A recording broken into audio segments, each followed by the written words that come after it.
Crews are working around the clock to get ahead of the mosquito fire burning in two different counties, Placer and El Dorado counties tonight. That fire exploding to nearly 30,000 acres, and it grew exponentially overnight into today. Thanks for being with us tonight. For Fox 40 News at 11, I'm Eric Harriman. Nikki has the night off. At last check, we know that fire is still sitting at 0% containment. So here's a closer look at where it is burning. Forest Hill, just off of Mosquito Ridge Road. The flames started in that area 4 days ago on Tuesday. Since it has spread, threatening homes in Placer and El Dorado counties, forcing thousands to evacuate. And we have live team coverage of this on this Friday night at 11 o'clock. Fox 40 Chief Meteorologist Christina Werner continues to track those winds and smoke. But first, let's get you to Fox 40's Zach Boetto, live from the front lines of that fire in Placer County. Zach. Eric, right now we are outside of Wharton's Market, which is in the town of Forest Hill. We're on the westernmost portion of this fire, and you can see that first responders have set up a command post outside of Wharton's Market here. Fire crews tell me that the most active portion of this fire and its flames are now moving east, north of the town of Quintet. Thankfully, we have had some cooler temperatures moving in, which is giving firefighters the ability to make more progress in putting out these flames and protecting structures in case this fire continues to grow overnight. Flames from the mosquito fire tonight ripping through the Tahoe National Forest. This explosion in acreage means that the fuels in this area are ready to ignite, they're ready to combust, and if the conditions are right, it will continue to burn. The burning trees and brush causing a massive plume of smoke above Placer and El Dorado counties. That smoke also settling in the steep terrain. You can see how smoky things really are here off of Mosquito Ridge Road. Fire officials say that the smoke is actually helping the firefight today. We've actually been aided in some ways by the smoke conversion that settled in over the fire.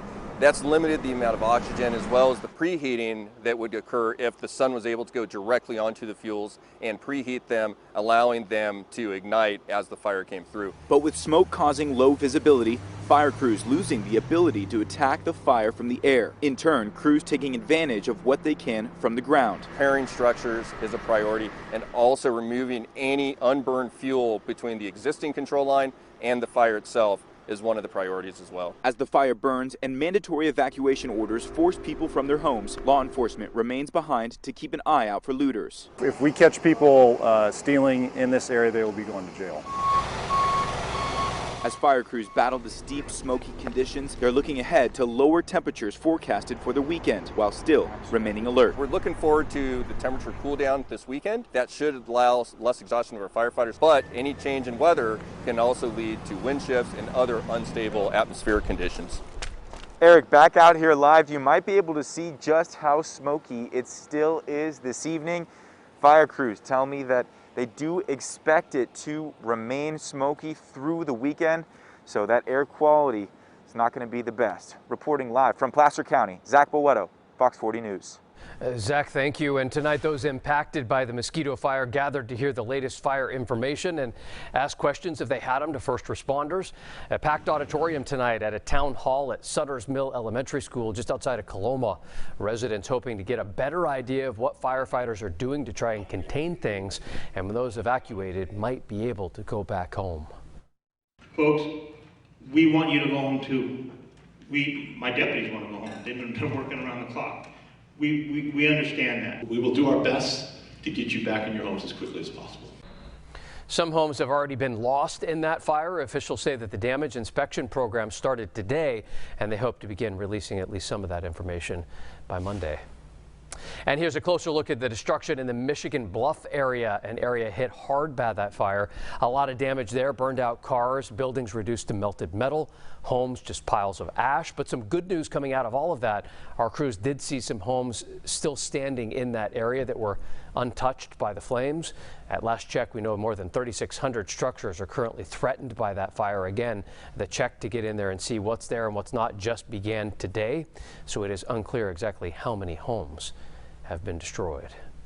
All right, let's get you over to Chief Meteorologist Christina Werner. Christina, thankfully going into the weekend, those crews fighting that fire going to get a little bit of break from the hot conditions that we have had for the last 9 days. For sure, not as volatile, I think, as we head into the weekend. We've seen most of the growth just to the east of this fire and also to the southeast of this fire, at least through today. Temperatures already in the 70s will continue to drop into the low 70s. Those winds will also stay much calmer through tonight, even tomorrow, only peaking about 5 to 7 miles an hour. So I don't think winds will be a major issue. It's going to be cooler, and those humidities are coming up as well. As far as smoke and haze, it is going to continue to be an issue, especially near this fire. As you take a look at your smoke tracker, you'll notice a lot of that clears tomorrow, heads off to the east, and we will continue to see that off and on through the weekend. So some smoke is possible still in some locations. Very unhealthy. It's all about smoke. It's not about ozone, as those temperatures are going to be just a whole lot cooler as we head into your weekend. Look at that. Double digits all the way through. Here is your 7-day forecast, and you'll see overall those temperatures, again, 80s by the middle of next week. Eric.